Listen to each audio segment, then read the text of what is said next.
strategy and implementation? Sure.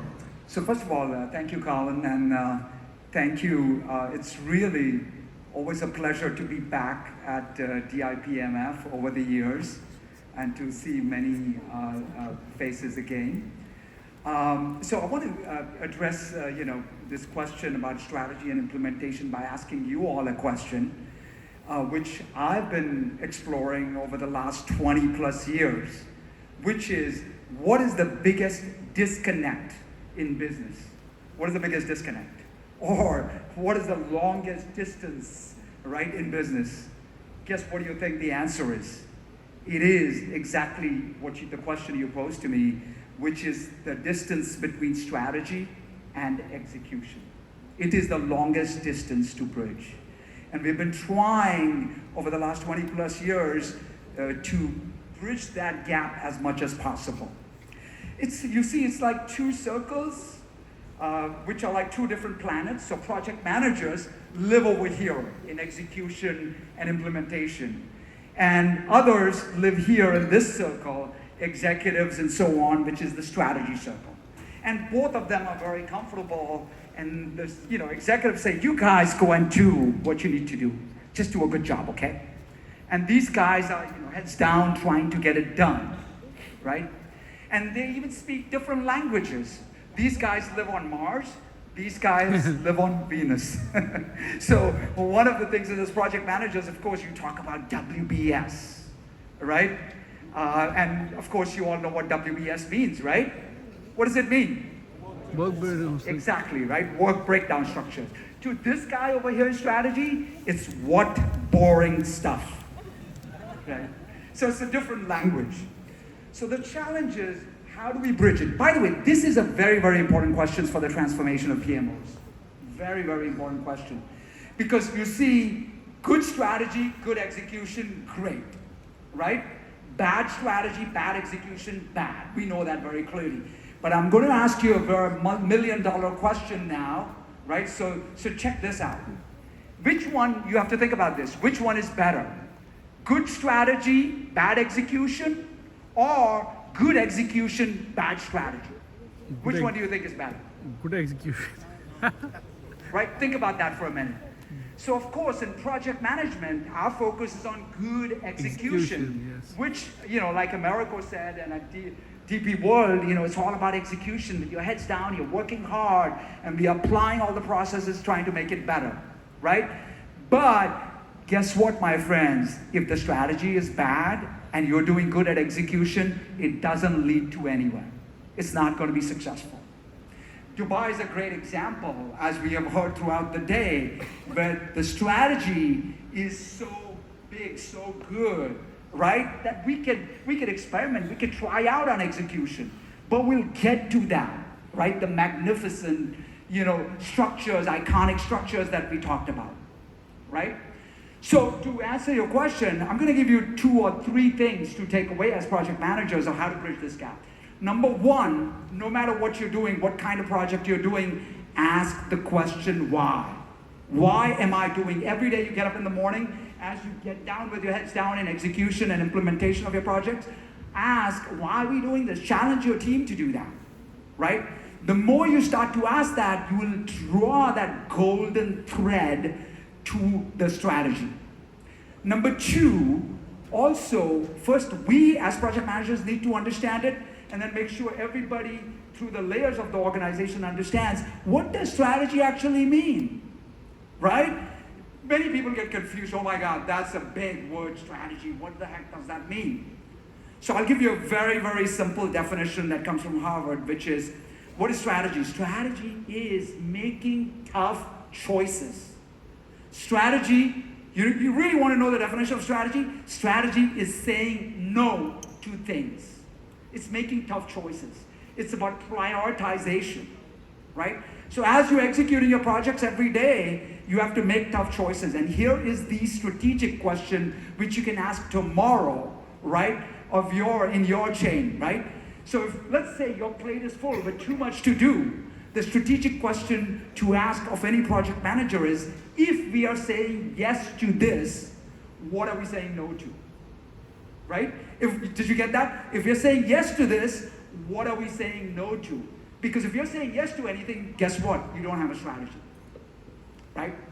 And then the third piece, finally, I want to mention, and this is the key from a PMO transformation standpoint, is where you can connect strategy and execution, right? Which is the title of my book as well, The DNA of Strategy Execution, is through governance processes, right? How, so let's say, like you were talking about implementing the PPM solution, right? So we want to do that, right? So how does governance help? Well, we have a process now. For anything we're going to do, we're going to have a business case, right? Which will define how does it align to our strategy. Okay, so these are some of the ideas, Colin, I think that can help to bridging this gap between strategy and implementation. Thank you, Jack. Juan Carlos, we're speaking about implementation. Can I ask what role does strategic alignment, both internal and external, play in the success of project management transformation with you at DP World? Thanks, Colin. I don't see any way in which we can be successful, in which we can operate without being aligned with our strategies. In our case, being a project management team within a bigger organization, we have very specific internal strategies that we have to align to and that define the way in which we do business. I wanted to sort of present this on the screen. What exactly are the most important internal strategies of the company? You can see here, maybe we say people, purpose, and commitment. So these are the main principles defined by our board, by our chairman, in which we will operate, we will do any business in our company. So this for us is not, these first three internal ones are not optional. This is what we must do to be able to be successful and to be aligned with our company strategy. We can add to this business objective. At the end of the day, we are not just doing projects. We are facilitating a business that is trying to move seamless logistics from end to end. So the priority of our company is not to do the projects. We are effectively a product that supports our business. So we are always fully aligned and fully working to satisfy what are our main business objectives. Thirdly, and I think this is more cultural, in our company it's very important to reflect aspects like inclusion, diversity, and this again is not a negotiable strategy. We are aligned with that. We actually believe this is the right thing to do, especially for our team who operate in multiple jurisdictions. We follow a very strict cultural strategy in which it facilitates the way we communicate with our people. It facilitates the transparency in which we communicate and effectively makes our communication much easier. So this is the internal framework. When we go about external strategies in which we try to be aligned. In one hand, we have effectively what are the market trends? What are today the main directions in the best practices? So we're always trying to align our behavior, our department strategy to be aligned with what is best practice. So we try to follow this market behavior, and we do constant market analysis to do that. If we continue on that trend, I think we are, because our projects are sitting in multiple countries, in multiple business units, each one of them have their own end users. They have their own partners, they have their own stakeholders. So we are always required to be, in each of these 76 projects, which I mentioned before, we have to make a detailed analysis, who are the stakeholders, how do we align with the priorities of each of these business units, so that when we do our project, we don't disturb our business. And I think maybe the third alignment that we try to work for is more on the regulatory basis, is more on best practices related to sustainability, to resilience. In any of these jurisdictions that we work, we try to be aligned with what is dictated by these jurisdictions, and that gets incorporated in the way we do our business. Thank you. Americo, touching upon what one was speaking about there, are there any KPIs or metrics that organizations should use to measure the success of their project management initiatives? Yes, that's a good question. In fact, if we look to the community of PMOs, we see many different approaches, right? The most common approach, that definitely is not enough, is trying to measure performance of projects. in a very, I could say, basic way. So time, cost, scope, quality. Okay, we have to do that, but it's far from what we really need for the success of our organization. There is something else that is very important, that understanding projects and performance in terms of results, in terms of outcomes. So outputs are important, but outcomes are essential for the organization because it's the way of delivering the strategy, as Jack said. So measuring the outcomes, measuring how our projects are generating real value for the organization is something absolutely important. It's not so easy, right? Especially because it will involve two aspects that sometimes are underestimated, I could say. The first one is it's possible that these outcomes will not be very tangible. This is the first point that makes things a little more difficult. And the second one is the fact that it's needed that we can really establish our outcomes in terms of results in the beginning of our project. When we approve it, it's a promise, right? And we have to measure that at the end of our project. And I've already seen in many companies, even big companies, sometimes in the beginning they try to establish these outcomes, these benefits that will be generated, but there is nothing in terms of the measurement at the end of this journey, you know? And so it's a lack of accountability, and it's something that is really terrible because we are making promises, executives are making promises, but at the end of the day, there is nobody measuring and learning from this process, right? If maybe we are delivering projects on time, on cost, but we are not delivering results for our organizations. So this is something that happens a lot in many companies. But there is a last point that I'd like to highlight that is from the perspective of the PMO. There are many PMOs that believe that measuring their performance is measuring the performance of the projects. Yes, it's part of the matter, but it's not all. Actually, PMOs should measure their performance in terms of how they are, again, solving problems, right? How they are providing services and how these services are delivering benefits to their customers. And this is something that is very, very underestimated because it looks like, okay, the project is going well, it's because of the PMO, but it's not easy like that. So establishing KPIs for the PMO that can measure the performance of the PMO is something very different from measuring the performance of projects or even the portfolio. These things are part of the game, of course, but there is many other things. Let me give you an example. If your if your PMO is providing a methodology, right? How can you measure the value of your methodology? It's something really difficult, right? Because there is a big distance between providing a methodology and results in terms of strategy. However, you can measure if you are doing a good job. For example, you are providing a methodology and you know that the adoption rate is really low. It means that people don't use what you are providing. Or something easier, you can just ask your project managers and say, hey, do you believe that this methodology is really useful for you? And maybe they will say, no, we hate it. There's a problem. It's another thing that could be measured. So what I'm saying is, depending on what you are doing as a PMO, the way that you will measure your performance will be different. And why? Because there are no identical PMOs in the world. Differently from project management, where you have consensus about how to manage risks or how to manage your scope. When we talk about PMOs, it's totally different. PMOs are different and they should be different. And why? Because they are solutions that will be different depending on the company, depending on the needs, right? So there's no problem with that. And that's why you should not just follow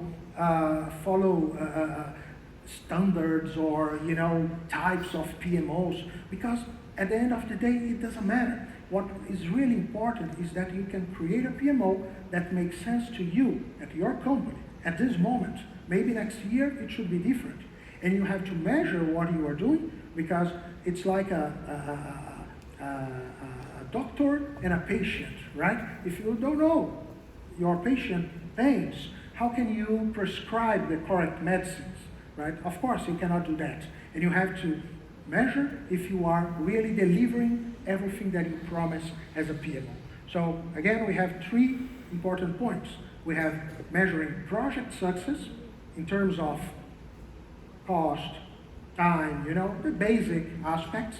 We have to measure project success in terms of value delivery, benefits for the company, and we have to measure the PMO value, how we are delivering value for our customers. Three different aspects of this idea of measurement, but all of them are connected and they are absolutely important more and more in the future for any organization. Thank you. We're running a little bit short on time now, so let's close out the implementation section. Jack, how can PMOs stay adaptable and responsive to emerging project management trends in this sort of rapidly changing business environment?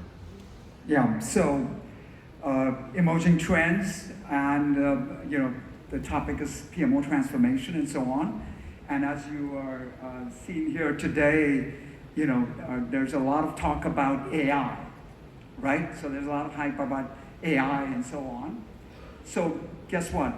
I'm going to introduce a new term for you right now. We're doing the big reveal here. So we've been working on something called PI. PI stands for Project Intelligence, Project Program Portfolio or Product Intelligence. So what is the definition of that? So the way I define it, PI is, first of all, we have to understand what is, I know we talked a lot about A in I, AI, artificial intelligence, right? So what is I, right? If you understand I is the capacity and capability, right? That's what the definition of intelligence is, right? The capability and capacity. So PI, project intelligence, is the capability and capacity in your organization to be able to select, prioritize, and deliver projects, programs, portfolios, or products, right? To achieve objectives and key results that deliver a greater and bigger impact. And the way we do that, part of the definition is we look at three things. We analyze the genome, the DNA of projects, and we look at the intersection of technology, data analysis, and very, very important, human dynamics. So I strongly believe the future of project management and PMOs is going to be to help organizations develop PI. Okay, thank you. Juan Carlos, what sort of skills are you looking for from people looking to work at DP World, and then how do you measure those skills once they're there? Well, managing and measuring it became a challenge very quickly as we grew with our portfolio. So we try to manage that through the creation of a community. So we have a project management community in our company that has 140 members, and we have allocated a dedicated PMO team that is responsible to define the metrics, to define the capability requirements, to monitor, and to train this group. So this is maybe the second part of your question. That's how we have managed to control this. In terms of skills, I don't think they are different than what you will look for any other business. We need people who are good communicators, people that can manage stakeholders properly, and we need people who are problem solvers and can adapt into situations, because every project is different. They all have different problems and they all require customized, independent solutions.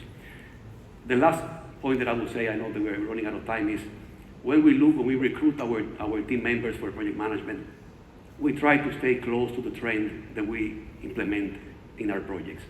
We don't hire people who are just professional PMO officers or project managers. We look for people that understand our business, what we do. They are familiar with the terminology, they are familiar with the objectives, they can sit in meetings, they can add value. So our advice, what's worked well for us, is look into training, developing people who are experts already in the business of what you're trying to achieve. We're running short on time, so we'll have to skip to the end. So we've got 1 minute each to maybe give a sort of final thought and a piece of advice that you'd like to give to sort of project management leaders and professionals that are involved in PMO transformation. Americo, if you'd like to go first. Absolutely. First, Jack well mentioned AI, and this is a big game changer for PMOs from now on. I believe that AI will influence PMOs a lot. It's already influenced, to be honest. And so my first piece of advice would be embrace this change, because there's nothing we can do about that. Actually, if you can start right now to understand the possibilities, how it can help you, and there are a lot of possibilities right now available, right now, to support your PMO and help in many different ways. And the second point is about flexibility. So PMO leaders should be flexible. If you believe too much how a PMO should be, I don't know, but I don't believe you are the right path. PMOs can be different, as I said, and if you understand that and be flexible to adapt to different needs in different organizations, in different moments, probably you will get much better results at the end of the day. Okay. Jack? Sure, yeah, in 1 minute. So, I'd summarize it for you. Over the last 75 years, if you look at the history of business and management, and particularly project management, I summarize it in 4 letters for you. SPEC. Scope, plan, execute, and control. That's been, really essential. But the world has changed now. And that's okay, it's not that important. The new skills that we need to be developing and looking at is what I call the SRA skills, which are sense, respond, adapt, and adjust. And what could be the biggest example of that? If you look around this beautiful city of Dubai, it's really, if you really think about what we have heard in a lot of the headlines today, it's all been about SRA. Sense, respond, adapt, and adjust. Continue experimenting, trying out newer, innovative, bigger, and better things. Thanks, Jack. Juan Carlos? I think we're in the summary approach. So I'll just summarize into 3 points, which are humbly what we think has worked well for DP work. I will start by saying, when you implement, if you decide to do so, these PMO structures in your teams, take a holistic approach. Don't just rely on frameworks, on theoretical, predefined set of standards.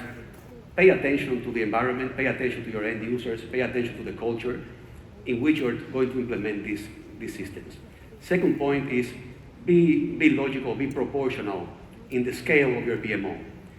The last thing you want to do is you want to establish a very comprehensive PMO system to be able to manage a small program of work, and that would end up becoming a bureaucratic process of delay. So be rational in what to implement. You might need to have more than one standard, as we do, for big or for small projects. So try to put what is required and nothing more. Otherwise, it will end up being slowing you down. And finally, is always consider this approach to be non-static, to be dynamic, always be in the look for change within your organization and also what is happening in the market. Okay. Thank you very much, gentlemen. It was a very entertaining panel, and as expected, we ran short on time at the very end. So thank you very much for all your thoughts and expertise. Thank you. Thank you.